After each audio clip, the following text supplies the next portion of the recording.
السلام عليكم ورحمة الله وبركاته. بسم الله الرحمن الرحيم. الحمد لله رب العالمين والصلاة والسلام على رسوله الأمين وعلى آله وصحبه أجمعين. أما بعد. Okay, this next segment we're going to discuss what is the bare minimum I need to say to someone before they become Muslim. All right? This is the thing. Everyone with me? This next section is very important because this is the gist of what you say. Look, this is what we're trying to look at. How much do I have to talk to someone about Islam before they become Muslim? What do I have to say? And this is the thing. Many people, if you say, okay, tell them 1, 2, 3, they'll tell you, yes, but what about 7? What about 13? What about 15? What's the bare minimum is our argument. I'm not saying what's the maximum I can tell someone about Islam. Say, okay, just tell them the 5 pillars, tell them about Tawheed. What about the 6 pillars of Iman? Okay, what about this khushu' in Salah? What about tafsir Surah Al-Fatiha? It's the most important. What about Ayatul Kursi? What about the jinn possession? Okay, what's the minimum, not what's the maximum. So what we're saying is, if I put everything that I can say about Islam in a big pot, and I let it boil and evaporate, and I have the rest, the concentrate, the bare minimum. That's what we're trying to present to you. Our argument for what is the minimum I have to tell someone before they become Muslim. Before doing that, we need to understand what are the prerequisites to becoming a Muslim. Before someone becomes a Muslim, what has to happen? Very simple. 2 things. 1, remove any shirk if there was any. Any shirk. If he believed in 3 gods, if he believed in 17 gods or 1,000 gods, remove all that. Just like when you become Muslim, you say, Ashhadu an la ilaha illallah. What does that mean? You remove, you affirm that, you negate that anything should be worshipped, and then you affirm, except Allah. So that means, if someone's to become Muslim, pick anyone in the street, we talk to them, and they're going to become Muslim. Number 1, we remove shirk, because if they still believe in another God, they can't become Muslim.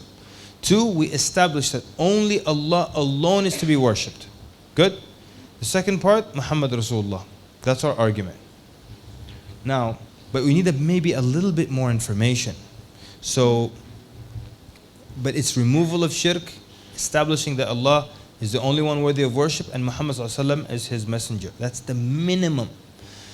Some du'at will say things that's just not part of this deen. They'll say things like, no. One da'iyah told me, if, by the way, you do know when I say da'iyah, right? We're clear?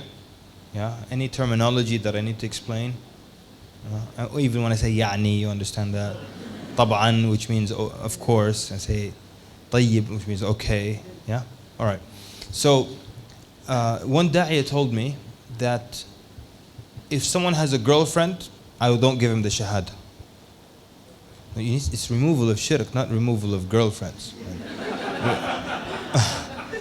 And we're not saying Muslims should have girlfriends, but does the fact that he has a girlfriend stop him from right now saying with his tongue and believing in his heart, I testify that only Allah should be worshipped and there's no other God besides him, and that Muhammad is his messenger?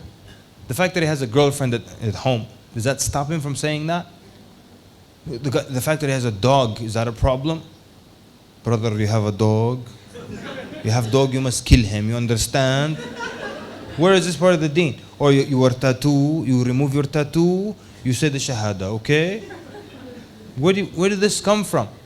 Remove shirk, establish there's one God, Prophet ﷺ is his messenger. Those are the prerequisites to becoming Muslim. Then, how much do you talk about in Islam?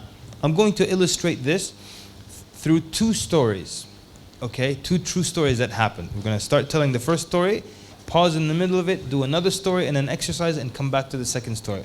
All to prove this point. We're trying to sell you now. I'm trying to convince you in this next segment that here is the minimum you have to say about Islam.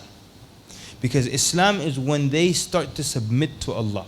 One guy always insists, I tell them about the 6 pillars of Iman. Why? What's this rule? What's Iman and what's Islam? Islam is step 1, submitting to Allah. Oh Allah, I'm willing to submit to you and do what you say. That's what you want them to get. Oh, Iman comes later. That's why Allah says in the Quran, قَالَتِ الْأَعْرَابُ آمَنَّا. قُلْ لَن تُؤْمِنُوا وَلَكِنْ قُولُوا أَسْلَمْنَا. The Bedouin Arab said, we believed, have iman. Allah says to the Prophet ﷺ, tell them, you have not believed, but you have only submitted. And then later on, iman enters the heart. So that's your job. Yeah? And many times people stop people from taking the shahada, and we're going to get to that later on. Or they will tell them, no, take your time, you're not ready. No, they're ready to say, Ashhadu an la ilaha illallah Muhammad Rasulullah. So the story goes like this.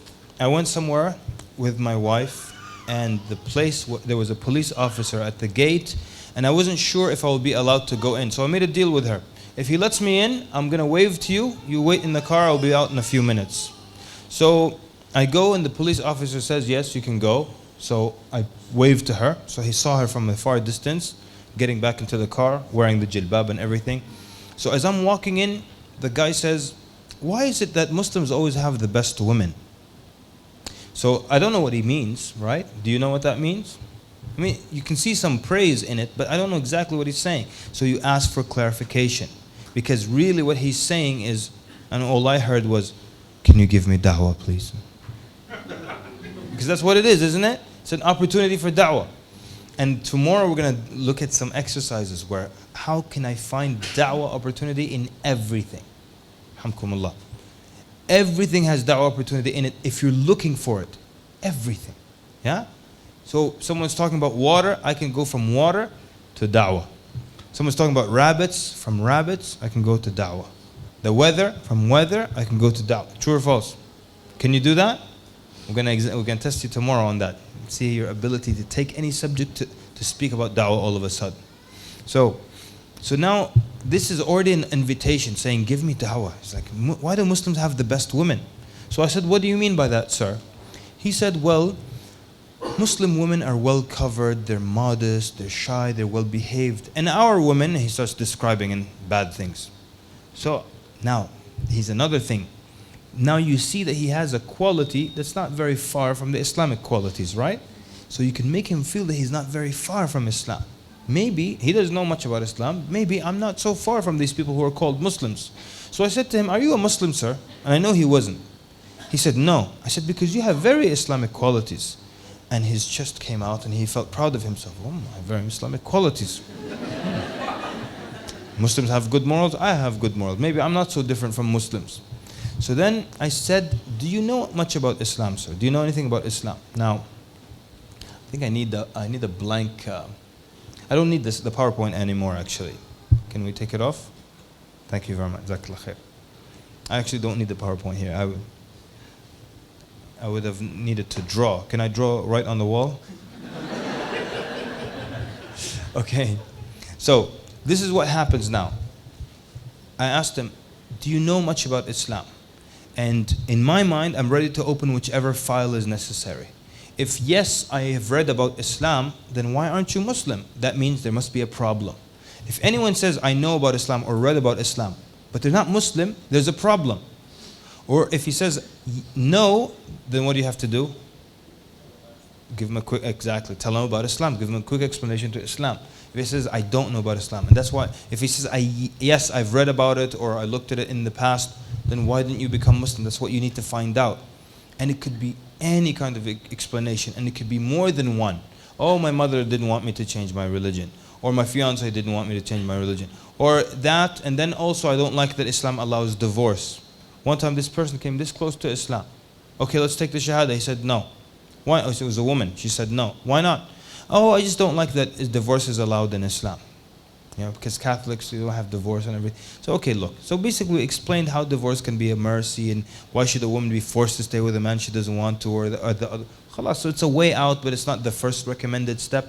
And the person was okay, thank you for the explanation. I'm ready to become Muslim. Always find the issue. Yeah? Now, how do you find the issue? There are two, you can ask for it clearly. What stopped you from becoming a Muslim? What did you dislike the most about Islam? I'm finding the problem. When you go to a doctor, he tries to ask you about what's wrong, right? Yeah? He doesn't, if you go to a doctor, say, you know, my foot hurts. He doesn't start to ask you about things that are okay. Your foot hurts? How's your right ear? Huh? It's good? He doesn't, your shoulder, he doesn't ask you these things. He goes to, you say the problem is here, what does he look with his eyes? Right there. True or false? When my pain is here, he looks right there. Yeah? My pain is here, he looks over there. So that you get to the issue. So this guy, one time we were at a dinner, and this guy said he read about Islam. Obviously he's not Muslim. I said, what did you dislike the most about Islam? Or you can say it in any other way you want to. What caused you the most friction with Islam? Was there any problem with what you read about Islam? Like that. Why? Because I want to find out what the issue is. He said the fact that that Jesus is not a God. So what do you think the rest of the talk was about? How Jesus is not a God. Simple. Like he told me exactly what the weak point is. We tackle that exactly. Yeah. I don't have time for what did you like about Islam. I don't have time for that. You get to the problem. The doctor doesn't ask you about your right ear. He asks you about what's wrong. So I said, what's wrong? I don't say, what do you like about Islam? This is what he'll say. I like Salah. Salah is nice. Hajj is nice also. Zakah, you give to the poor. I like Zakah. Okay, I don't care what you like. Sorry. I just care about why you didn't become Muslim. So what was wrong? I'll fix it. Then if I fix it, khalas, the car, it's going to work. Yeah? Something's wrong with your car. If the mechanic fixes it, it's going to work. Right? Yeah? Simple logic, isn't it? All right. So, if he says, yes, I read about Islam, my job is to find out why he didn't become Muslim. That can be as simple as saying, what stopped you from becoming a Muslim? Now, number two, he would say, no, I've never read about Islam. Now I have to give a brief about Islam. What is the least I have to say before he can become Muslim? My argument is that the least you have to say, the 5 pillars of Islam, explaining La ilaha illallah Muhammad Rasulullah and the rest of the other 4. And we did it like this. This happened some years ago, but I remember it very well. Inshallah, I'm going to repeat it to you almost exactly like it happened. Basically, when you're teaching, when you're studying, when you get a textbook at the university, it's broken up into chapters, right? That's to facilitate this information. So you can take it step by step. You go by the introduction first, then you build on a foundation that you built from the beginning. So you keep building on this on a foundation that you established in the beginning of the school year.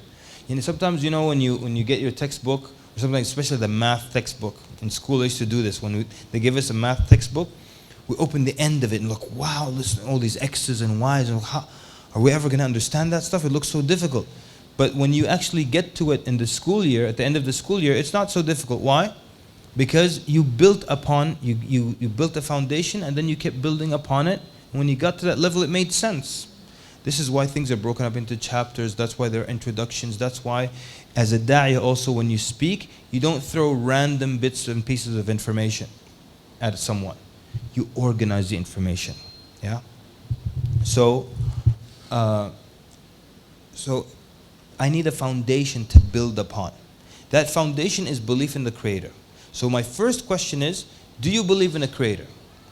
Not, what do you believe about the Creator? Or what's your view on God?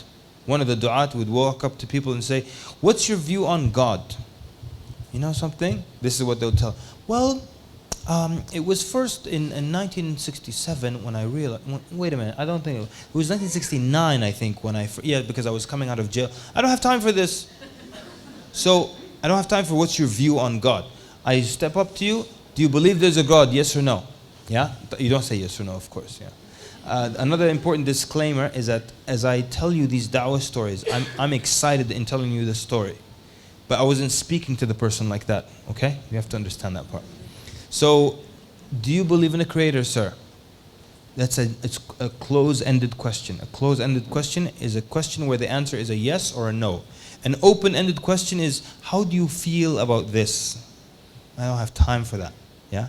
Do you like this? Yes or no? Right. So, do you believe in a Creator? And he said yes. So now, if you can see this, like we're building like something like a pyramid, okay? So the first step, to build a pyramid, you need a solid base. So the solid base for this story, or for what I'm going to build here, is going to be belief in the Creator. So now you can make a long rectangle like this on your piece of paper and write in it the Creator. Yeah? Now, if he said no, then I have to click on which file? The the atheism file and prove that there is a God and give logical arguments and philosophical arguments that there is a God and there has to be a God, all that stuff. But I can't build, if I say, do you believe there's a creator? And he says, no. This creator sent a prophet 1,400 plus years ago. I said there's no creator, so you can't build upon that. In this story, he said yes. So now that was my first base. Now from here I have to build on that. Logically, if there is a creator, they have to be prophets. Or why? Because if there is a creator, we have to have heard of him somehow. He's not going to personally come to each one of you. And he's not going to send the angels to speak to you. He will send a prophet to speak to people. A person to people. Why? Because that's the most logical thing. Yeah. The Quraysh used to ask the Prophet ﷺ, why didn't Allah send an angel to us? Type. You know the size of angels. And the Prophet ﷺ, with his strength and courage, fainted when he saw Jibreel the first time in his original form. So imagine now Allah sends the Prophet in the form of an angel. And every time he comes, people faint. They wake up, did you hear what he, Wallahi I fainted. You do me too, I fainted, Wallahi. Okay, maybe tomorrow we'll hear what he says, right? So the Quraysh, when they said, why doesn't Allah send an angel to us? If Allah sent an angel, what form do you think the angel will come in? In human form, yeah? And that's why Allah subhanahu wa ta'ala says in the Quran, وَلَوْ جَعَلْنَاهُ مَلَكًا لَجَعَلْنَاهُ رَجُلًا وَلَلَبَسْنَا عَلَيْهِمْ مَا يَلْبِسُونَ.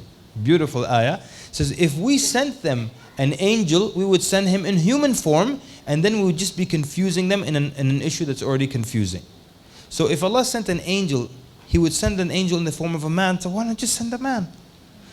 And how can you follow an angel as a role model? Let me fast like the Prophet who never eats. Let me get married like the angel who doesn't get married. Let me pray like him and he doesn't sleep. And he's not a realistic role model. So Allah always sends people a human being who is from a good background, good akhlaq, noble character, and He teaches them about their Creator. And it's only fair. So basically, going back to our story, we told the guy, so do you believe in a Creator, sir? He said, yes. Okay. So this Creator now, He's fair, He's wise, He's just. So He doesn't just create people and say, this group go to paradise, this group go to the hellfire. The group in the hellfire said, what did I do? He'll say, you were going to do something. I knew you were going to do it, so I just saved time. Yeah? Go. It's not fair, is it? So He first puts people on earth, but it's also not fair to put them on earth with no guidance. They don't even know God exists. So the logical thing is to send them prophets, chosen people, that the message of Allah comes to people through them. And then, because this man now, his background, he's Baptist Christian. Remember that. He's Baptist Christian. So I said, that's why when you read in the Old Testament, in the Bible, you'll find the names of so many prophets. Because sometimes Allah, out of His fairness, He wants to keep His message on earth. But sometimes they'll kill the prophet, so He'll send another prophet. Sometimes they'll believe in him, but when he dies, they change his message. He'll send another prophet. They'll not believe him. He'll send another prophet. And that's why when you look at the Old Testament, you'll see the names of so many different prophets. Moses, Abraham, David, Solomon, Lot, and so on and so forth. Now, so the logical link now, if there is a God, He must have communicated with us. The best way to communicate is through prophets. Either He comes to people one by one, which is impossible and defeats the whole purpose of a test. 2, He sends angels to everyone, which is not realistic. The most logical and most digestible form is to send a human to other humans in their language. Make sense? So now we've established a good logical link between this first slab or rock or foundation. The one on top of it will be a little shorter. So you make a shorter rectangle on top of it. We're doing a pyramid shape now. The second one is talking about the prophets. So you wrote prophets. Now the third one, again, getting to a pyramid shape, even shorter, the rectangle on top of it, is going to be 2 prophets specifically that I want to talk about. Nuh and Adam. No. Which 2 prophets? Isa alayhi salam, exactly, and Muhammad sallallahu alayhi wa sallam, because I'm talking to a Christian now. So, Jesus. Now, this is the way we dealt with Jesus. And it worked, alayhi salam. It worked here in this scenario. This is a true story. And it worked very well here. I didn't have to go into Mark chapter this, Luke chapter that, and back and forth, back and forth. I said, look, this is the question now. Just like Allah sent all these prophets before, he sent, is it logically possible? The question was, is it logically possible that he sent Jesus as a prophet? And Jesus came and told people also, he kept the same commandments. Hear, O Israel, the Lord our God is one Lord. And he never told people to worship him. He actually told people, worship the Father who's in heaven. He never said, worship me. So is it logically possible Jesus could have been, I'm not asking you if you believe this, I'm saying, is it logically possible Jesus could have been one of the prophets sent by Allah? And his answer was, yes. Can he say no to this question? No, because you're only asking, is it logically possible? I'm not saying, I want you to affirm this. I'm just saying, is it possible? And he has to say yes. If he says no, just ask him. If God wanted to send Jesus, just like he sent Moses, just like he sent Abraham, could he have sent him? He said, yes, he could have. So that was the end of that story. We moved on then to the next prophet, Muhammad sallallahu alaihi wasallam. Now, is it possible if Allah wanted to send another prophet after Jesus, 600 years later, or 1,400 years ago plus, the Prophet sallam, the Prophet Muhammad in Arabia, sallallahu alaihi wasallam, who also came and taught the same, the 10 commandments didn't change. You will not commit murder, you honor your parents, you're good to your neighbor, worship only one God. Is it logically possible that he could have been one of the prophets of Allah? And the man said, yes. He has to say yes. If he says no, just say it again slower. Yeah. If Allah wanted to send another prophet and call him Muhammad, can he do that? The guy has to tell you yes. He can't tell you no. Yes, he has to. Okay. So now, then from here, we explain the 5 pillars. But before that, a number of things. Number 1, notice with this man we said Allah. Yeah? And a lot of Muslims are afraid to say Allah, and if I say Allah, it might confuse them. No, there's no confusion. Just explain what it means. If you feel or if you believe they don't understand what Allah means, explain it. So, and the explanation is less than 15 seconds. So I usually tell people, when Allah sent prophets, by the way, Allah is not the name of a different God, it's just the name of God in Arabic. That's why if you go to a church in an Arab country, you pick up an Arabic Bible, it will say Allah. Understood? Understood. That's it, we're done. Just a few seconds. People, oh no, they will think Allah is the moon God. Nobody even heard of that. You know it's a lie the Christians made, the missionaries made. They said that Allah is the moon God of the Arab. There's no such thing, first of all. Second thing, no one has heard this lie anyways, so don't worry about it. Now, the second thing, you notice that I asked him, is it logically possible Jesus was a prophet? He said yes. He didn't say, I believe that. Is it logically possible Muhammad was a prophet? He said yes. He didn't say, I believe it. And then 2 minutes later, I told him, say the Shahada. So how do I go from saying, hey, is this possible? Yeah, it's possible. And then 2 minutes later, I say, I want you to testify that this is the truth. How? And the answer is that what you believe to be logically possible and what you believe to be the truth, there's not a big gap between them. Right now, think of things in your mind that you think are impossible. Most likely, it's something you don't think is true. And think now of something that you believe is possible. Most likely, it's something you believe is true. Yeah? Anything, just pick anything. Time travel. Something you don't believe is possible. So therefore, you don't believe it's true. Time travel. Khalas, then the end of the story. So the gap isn't that big. The fact that he said yes, that Muhammad is a genuine prophet, shows you that in his mind, it's not so far from being the truth. What if, let's say, let's pick a cult leader. Like, for example, Jim Jones. I always like to use Jim Jones. You know Jim Jones? Okay? This is a few decades ago, this guy, like 2 decades ago. This guy, he started a cult in the East Coast in America. He started a cult, and he was the spiritual leader, and he had 1,000 people follow him. And he took all of them to Guyana. In Guyana, they made a clearing in the forest and a settlement, and they called it Jonestown. Notice, he named it after himself. Then he had 1,000 of his followers commit suicide. They forced them actually to all drink some poison and you can still, there's documentaries, you can hear the actual recording. Women and children crying and children screaming because they're forced to kill themselves. They drink it and all died.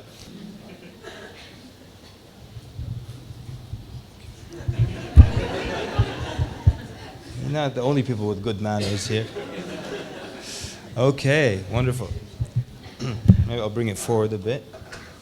I got it. Excellent. Thank you.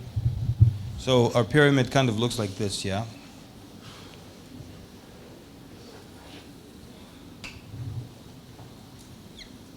So here we have the... Okay, then the next one. Prophets. Then on top of that, excellent, Isa alayhi salam. And on top of that,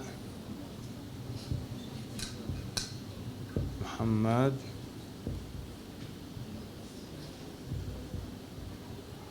Okay, wonderful. You want to draw? Yeah? Come. Just up here, not down here. Here. تعال.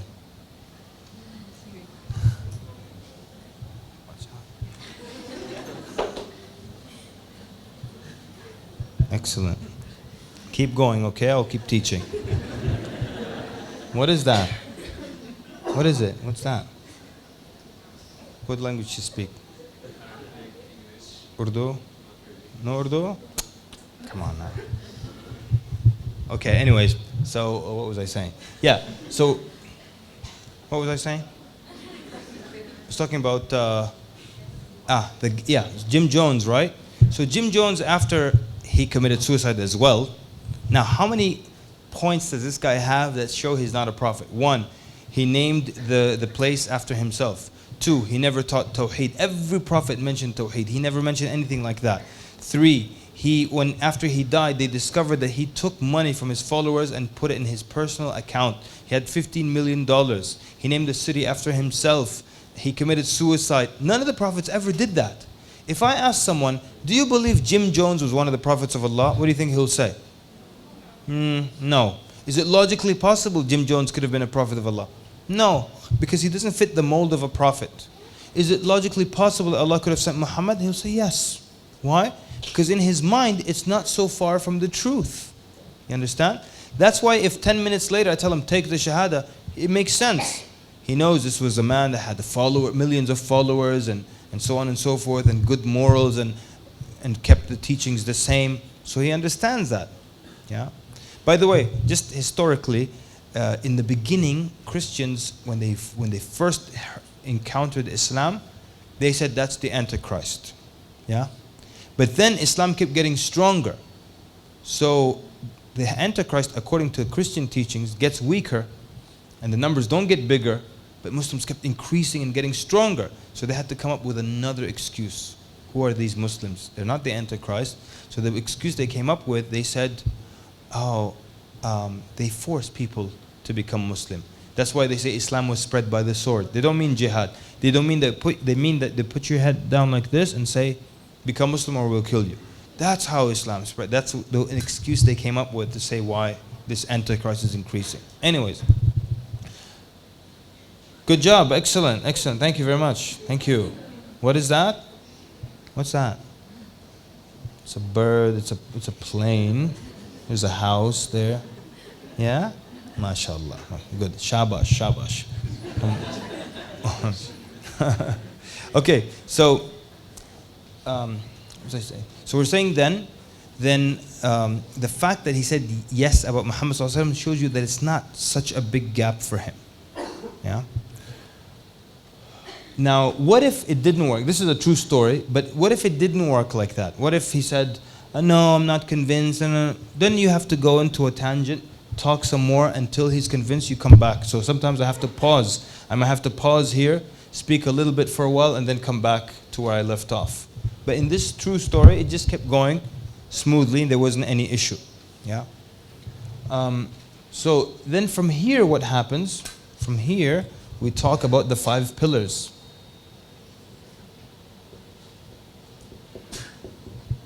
Why do we talk about the 5 pillars? For a number of reasons. Number 1, what if I stop someone in the street and I tell them about Islam and everything I said for 7 minutes was excellent and it sounded nice to them and they agreed with everything I said. But then I told them, become Muslim, enter into my religion, change your life completely. And he said, look, you spoke nicely to me and I liked everything you said for these 7 minutes. But I can't change my life based on a 7-minute speech. I can't change my life based on a 7-minute speech. I need to know more about this religion.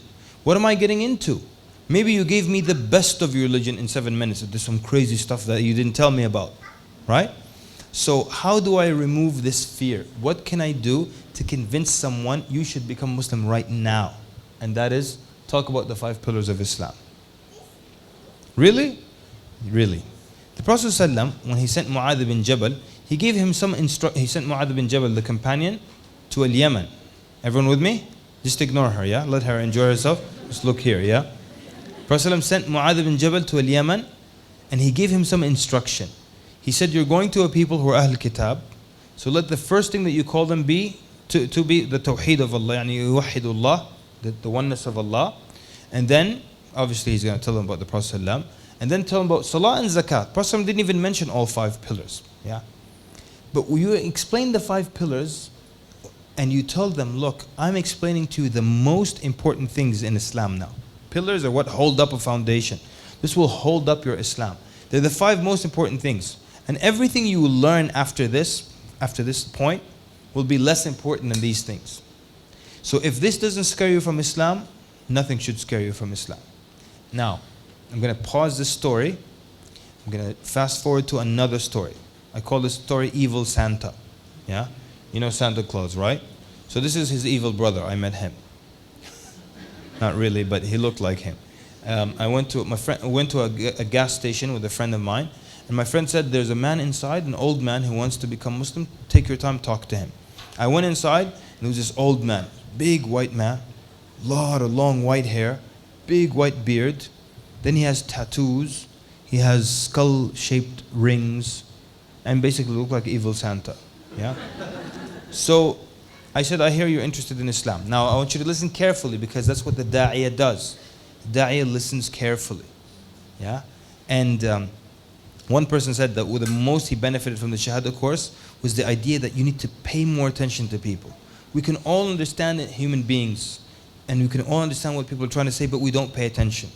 Yeah. Sometimes someone will say something to you, you don't listen. Because you're not paying attention. And that's a lot of problems between married couples. That the man doesn't understand his wife because he doesn't even look at her. It doesn't bother. Yeah. If he just gave her a little bit of attention, he'll see that she's offended, she's upset, things like that. So maybe some of you, you've probably switched on a TV channel and there was some show in another language. Yeah. Could have been a movie in another. But even though you don't have the language, you understand what's going on. You can tell that, oh, his wife doesn't like him. Yeah, and he's in trouble. She's very angry with him. You can tell. Why? Because now that I lost the language barrier, I heighten my other senses. I pay attention closely to voice inflection. Because voice tells you a lot, doesn't it? So you don't just listen to words, do you? You ask someone, how are you? He says, Alhamdulillah. You say, oh, that's good, okay. He's telling you I have a problem. But he said, Alhamdulillah. He's telling you I have a problem. You don't just follow what they say, right? You say how they say it, and all kinds of other things. So basically this man, I said, now listen carefully to what he's saying and analyze it. I said, I understand you're interested in Islam. He said, yes. Now listen, this is exactly what he said. He said, I'm going to read the Quran. And if I find nothing wrong with it, I'm going to become Muslim. Now, you can do whatever you want now. What would you, put your hand up please though, so I know who is talking. Where do you go from here? What would you say? There's nothing wrong. You might say, I'll say, what's your name? Nothing wrong with that. Now. Okay, go ahead. Okay, so you're saying, go ahead, continue reading, and if you find anything wrong, I'll clarify. Yeah? Okay. Anyone else? And there's nothing wrong with that. But just the only thing would critique about that is you want to it might take long and maybe he won't even finish it or he'll die before that. So you want to a bit hurry him up, yeah? What would you say? There's no wrong answer. Yes, Muzammil. Maybe you can ask him do you know anything about Quran? Do you know anything about the Quran? Do you have any background with the Quran? Yeah, I'll repeat it inshallah. Thank you. So you don't have to. Yeah? Yes, sir. Guide him to what or in some influence what he would read, like Surah Class, for example. Tell him which surah to read, stuff like that. Okay. He said he wants to read the whole Quran. Okay. Anything else? You can even say why. Yes. There's nothing wrong with the Quran. You can tell him, well, you know what?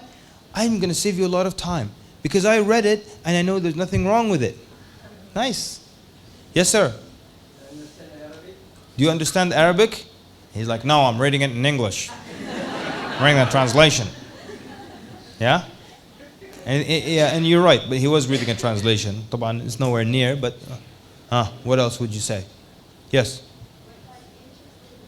Oh, very good question. What got you interested in wanting to read the Quran? Yeah? And by the way, I'll tell you the story. This is a weird story. This guy doesn't know anything about other cultures, other religions, anything. He just saw himself in a dream saying in clear Arabic, Ashhadu an la ilaha illallah wa ashhadu anna Muhammad Rasulullah. That was the dream. Then he woke up. He starts to explore, find out what that is. He found that that's how you become Muslim.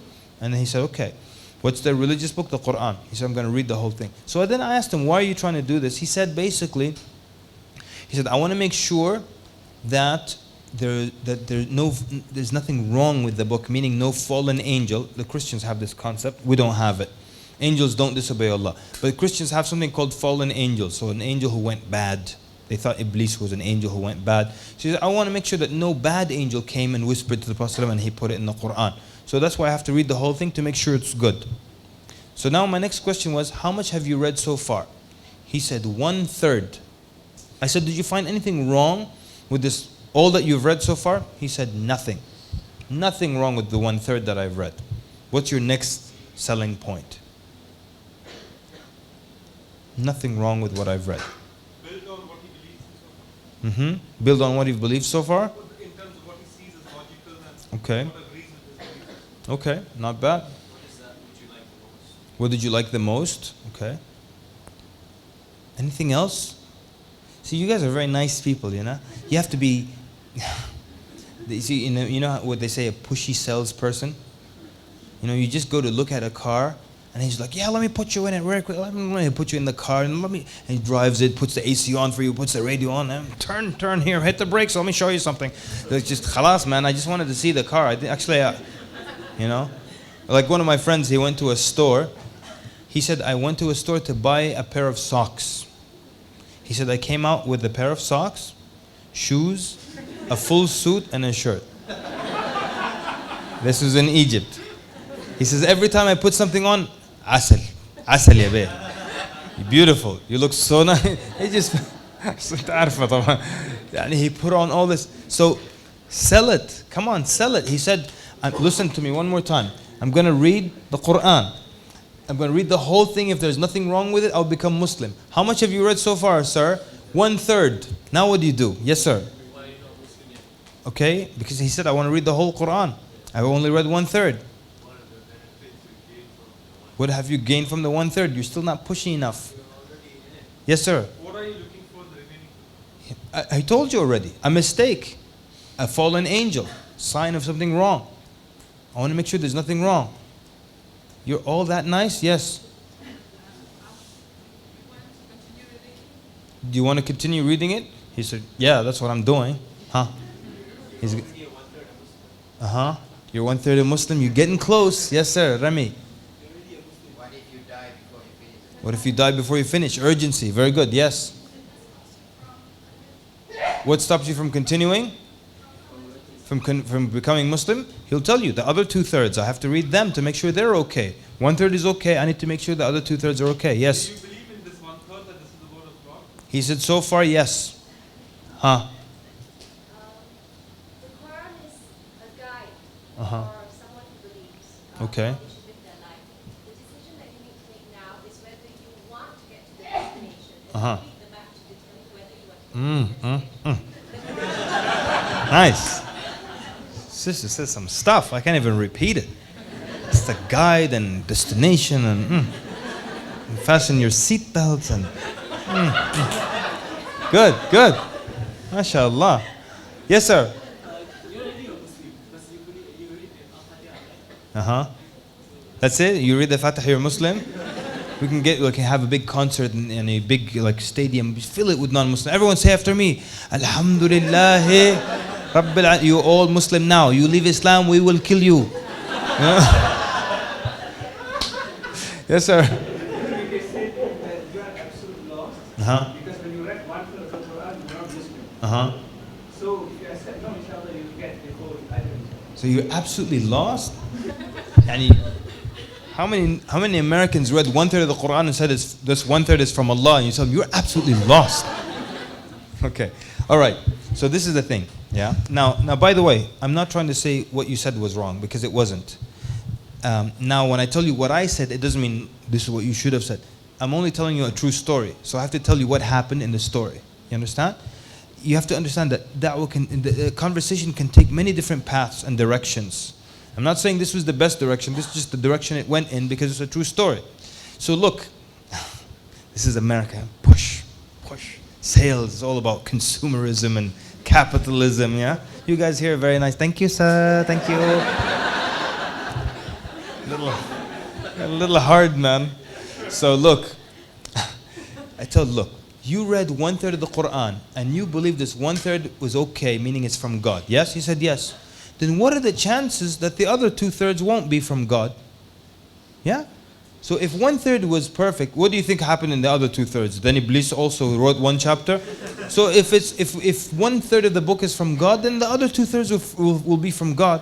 So it's enough for you to become a Muslim right now. 1/3, the first third was good. What are the chances the other 2/3 are bad? One time I said this, and a student put his hand up. Muslim student he said, look, that's not true. Sometimes you read a book, a novel, or even watch a movie. 1/3 is good, and then suddenly it starts going crazy. That's all, like every Bollywood movie, for example. Starts out like a normal story, suddenly they're... How are we suddenly in a farm? And anyways, I'm kidding. The point is, the analogy is wrong. It's not right what the student was saying. That the novel starts out nice, then the rest of the book is horrible. That's not what he's doing. He's not reading the book to see if it's nice. He's reading this book to see if it's from a divine being, a creator. So if you conclude 1/3 of the book is from God, since when does God share and co-author books with devils or anything? So if 1/3 you conclude is definitely from God, then what are the chances the other 2/3 are not from God? It's enough to say from this 1/3 I conclude this is a book of God. That's what it suggested to him. But he had an issue, this man. He didn't like people to tell him what to do. So he started yelling. He said, you're telling me what to do. Nobody tells me what to do. I said, okay, calm down, Santa Claus. No problem. So now we spoke a little bit, and then he yelled at me a number of times, I remember. So in the end, there was nothing to do but allow this man to read the Quran. Pray that he finished reading the Quran. Then I never saw him again for 9 years. 9 years, maybe, or 8 or so. I never saw him again. Then one day I'm driving by that gas station, he's outside. He moved, he stopped working there, he went somewhere. 9 years later, he came back to the same gas station. I immediately came to the gas station. I met you some years ago, you said you're going to read the Quran. If there's nothing wrong with it, you'll become Muslim. Did you read the Quran? Finish reading it? He said, yes, I finished reading it. I came to him, I said, are you Muslim yet? Did you become Muslim? He said, no. So maybe he didn't finish reading the Quran. I said, did you finish reading the Quran? He said, yes.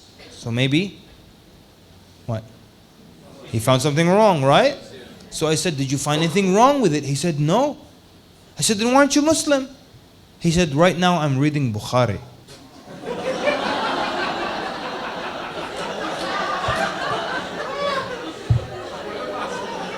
I said, Muslims haven't read Bukhari. What are you doing? And I pray to Allah he never hears about Muslim and Abu Dawood and Nasa'i. Okay. All this story was to prove this point. What is this old man trying to do? What he's trying to do is basically he wants to know everything about Islam before he enters Islam. He wants to make sure everything is okay. He doesn't want to enter a religion and find something strange in it. So for 9 years he's reading it. Now we came up with what can remove this type of thought from someone's head? 2 things. Number 1, explaining the 5 pillars. Because you're saying, I'm going to explain the most important things in Islam to you right now. And if they don't scare you away from Islam, what are the chances something of lesser importance will scare you away? And if someone agreed with the 5 pillars and the Tawheed and all this stuff, then he learned that you enter the masjid with your right foot. He's like, wait, you didn't tell me this. This is crazy. No, I don't want this religion. Any right foot is not going to scare you if you agreed with all this stuff. This is important stuff. So that's one way to remove that fear. Now, and you tell people, look, this is the most important thing. And when we make any decision, we base it on the most important things. So this man, so now we came up with an analogy, and this analogy works so nicely for us. We're going to do it now, this exercise. Oh no, that's horrible. Okay, so let's just do this exercise. Imagine someone, the richest man in Kuala Lumpur becomes Muslim, and he comes to you, and he's in such a good mood that he offers you his vehicle.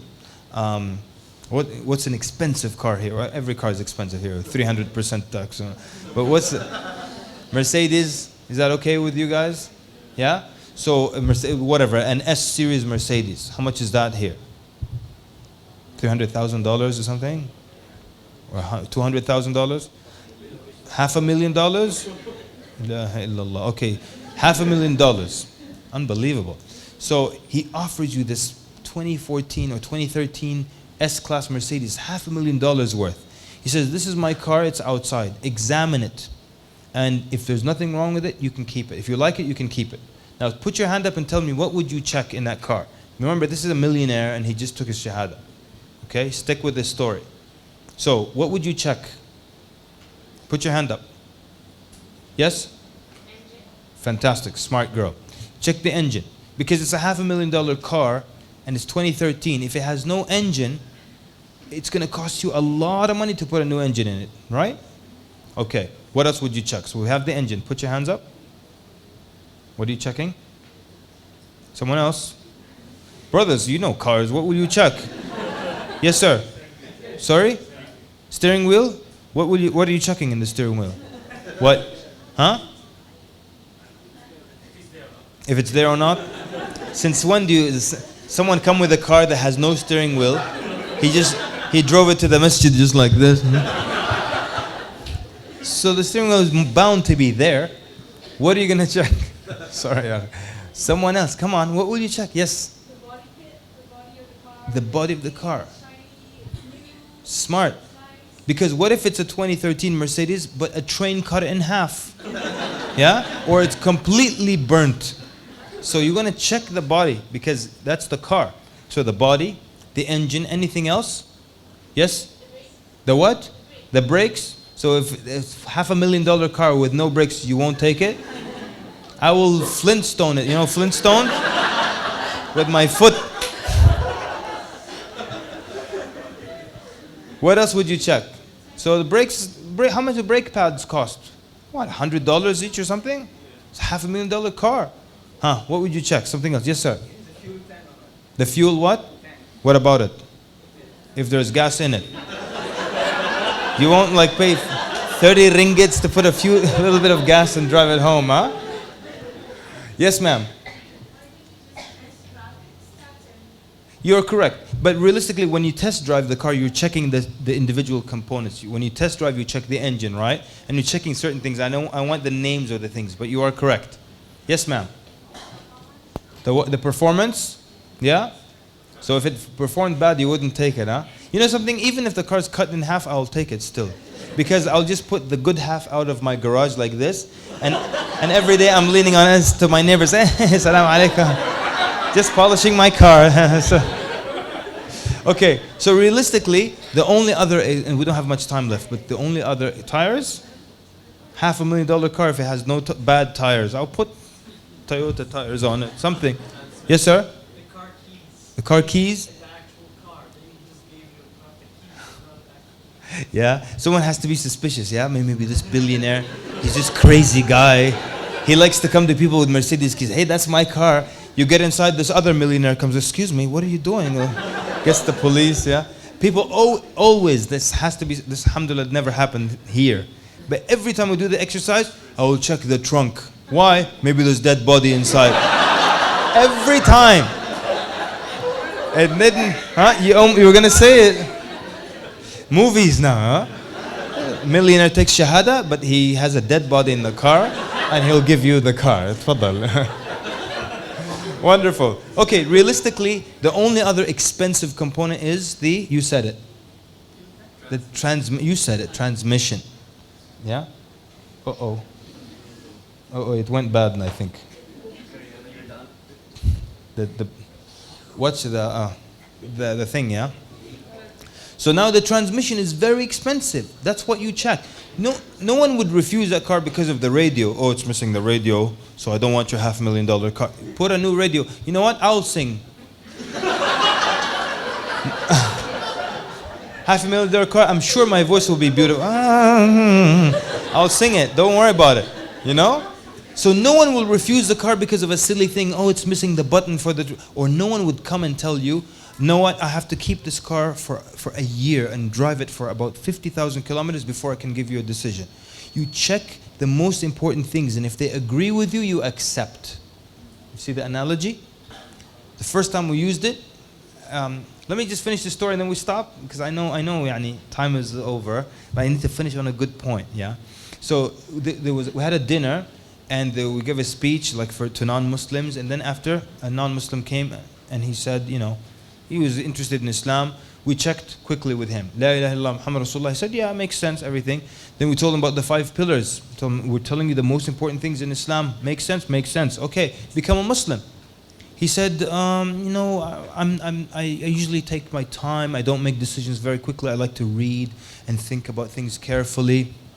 I told him, look, I like what you're saying, because I'm also like you. I like to take my time. I like to do my research. I don't just jump into things.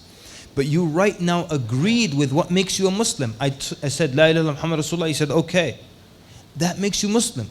And how do you become Muslim? You say with your tongue and you believe in your heart what you just said you agree with. So you have the ingredients to become Muslim. We're encouraging him now. Why walk out of this room a non-Muslim? Then you give an analogy. Imagine someone goes to 6 years of medical school. The day before getting the degree, he walks out. What are you going to do? You're going to pull him and say, listen, you have in here what makes you a doctor. Why walk out before you become a doctor? Why walk out of here before you become Muslim? See how we're encouraging him?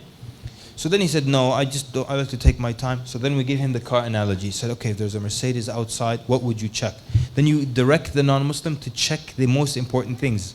And if they see something that's not important, you tell them, look, that's $100, you can fix that. Then you get him to say all the important things. Then you say, will you accept the car? Then he'll say, yes. Then this man said he will accept the car. Then I asked him a question. I said, why is it that when the most important things agreed with you in the car, you accepted the car, but when the most important things in Islam agreed with, in the religion of Allah agreed with you, you rejected the religion of Allah? And wallahi, this man did this. He looked down in shame and he said, okay, I'll say it. And he took his shahada. You understand? So it's about, this removes that fear. I don't know this religion. I need to read all the books. The old man, what he was trying to do, he was trying to test drive Islam for 9 years. But that's not how we make any decision in life. That's not how you pick your university. That's not how you choose which house you're going to move into. You don't say, well, I'm going to bring my children and the cat, and then we'll live here for a year. Then we'll tell you if we want to rent your house. You look, you know certain important things you want. You want a big kitchen. You want 2 bathrooms. And if the most important things are there, you accept. That's how we make every decision in life, true or false. And you tell this to people. That's why you make this decision. So from here, what happens is we go to the golden rule. And that's why tomorrow we'll start with the 2 golden rules. This is what we're going to do tomorrow, inshallah. Tomorrow, let me see here. I have it written down. Tomorrow we're going to discuss the 2 golden rules of da'wah. And these golden rules are so effective. One time there's a guy, he just heard the first golden rule and he had to go somewhere. He heard the first golden rule and he didn't hear any of the other techniques in the workshop. And he walked, he left. I even saw him leave, I knew him. And next week he got a shahada. He just heard 1 golden rule. So tomorrow we're going to talk about the 2 golden rules of da'wah. All right? Then we're going to look at other techniques to get people to understand things. It's called the stepping outside of the box. It's a very effective technique. In the old days, if we debated about Jesus in the Bible, it took about 3 hours, 2 hours, and we destroyed them in the end, but it took 3 hours. Now, 7, 8, 9 minutes, we're done with it because of this technique. The same technique you use with the Hindu, the Buddhist. There was a part in the notes, a page, yeah? You've got the notes, I see. And that page, I used to not teach it because it was just clear. So I tell people, just read that page. It's how to deal with polytheism, people who believe in more than one God. I skipped it in South Africa. I came back a few months later. I said, what happened? How much da'wah did you do after the course? One guy said, after the course, my brother and I, we went home and I saw my brother pick up the phone. He called his Hindu friend and he read that page from beginning to end. At the end, the guy took Shahada over the phone. So I'm very happy. I go tell the brothers in Australia to show off to them, right? And one brother said, the same thing happened to me. I said, tell me what happened. He said, I took the course. Same night I went home. I opened that page. I called my Hindu friend and I went through the arguments against more than one God. Just went, it's one page only. He said, I went from the argument from the beginning to the end. The guy took a Shahada over the phone. So that was part of the technique of thinking outside the box and fixing the mindset of someone who has a wrong belief. And then from there, we're going to do a number of exercises. I'm shy, I'm introverted. How can I bring myself out and come to a complete stranger and start to speak to him? We're going to bring some of you brave people on the stage, and you're going to show us how you're going to approach a stranger. And we're going to also test your ability to take any topic and from that topic speak about Islam. And you should be able to do this. Anything. Talk to you about the fan, these fans or the air conditioning. From air conditioning with a stranger, talking about air conditioning, move the subject to Islam. How can you do it in a very nice way? Anything. Potatoes. From potatoes, I take it to Islam. The weather to Islam. The color purple, from purple to Islam. How can you do that? So tomorrow what we're going to do, we're going to throw random subjects and we're going to get someone to show us how can he go from this subject to talking about Islam within a few minutes. So then as a da'iyah, then you have the technique, you have the ability to bring the conversation to Islam, and you have the ability to walk up to a total stranger and start a conversation and get them to like you as well. That's all for tomorrow in these 3 hours that we have to push, inshallah. Jazakumullah khair for coming, everyone. I hope to see you all tomorrow. Sallallahu barak ala Muhammad. Wassalamu alaikum wa rahmatullahi wa barakatuh.